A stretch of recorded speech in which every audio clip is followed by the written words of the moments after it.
Meron akong kwento diyan tungkol sa tulpo. Kasi meron akong aso no'n, uncle. Yung pangalan ng aso ko, Tulpo. Kasi putol yung buntot, putot. Lalaki yun. Mabait yun. Tsaka talagang malambing na malambing sa akin yun. Binigay yun ni Ate Olive. Ngayon, namatay nga lang yun dahil sa distemper. Hindi ko naagapan yung kanyang distemper. Mahal na mahal ko yun.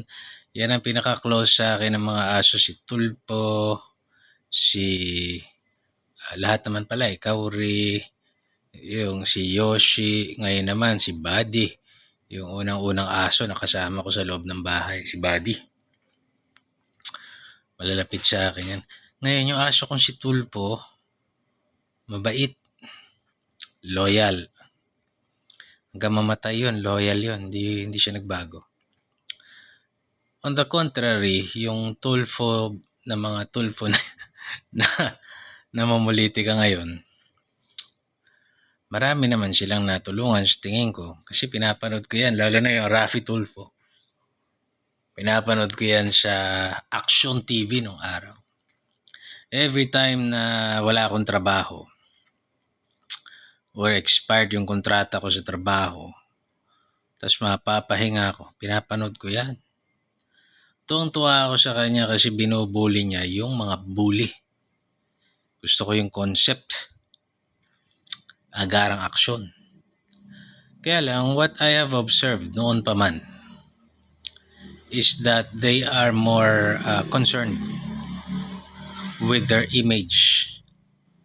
Very concerned sa pagpapapogi. Ano ko lang to pakiramdam ko lang. Observation ko lang. And ang nail to the coffin na talagang nawalan ako ng tiwala is nung bago tumakbo si Duterte, talagang maka-Duterte sila. Chis Escudero, sinisiraan pa nila yan. Alala ko dati, yung bastos daw si blind item pala yun, blind item, yung kay Heart Evangelista, yung may senador daw, lasing, ganun-ganun siya sabi nila. Naabutan ko yan. Facts yan. Naalala ko yan. They cannot deny that. Hanggang sa ngayon, parang iisa na sila ng partido nung sinisiraan yung senador na yun. So, at hindi na sila maka-Duterte ngayon. So, it just goes to show how politics changes people according to their need. Not according to ano ba yung makabubuti sa taong bayan.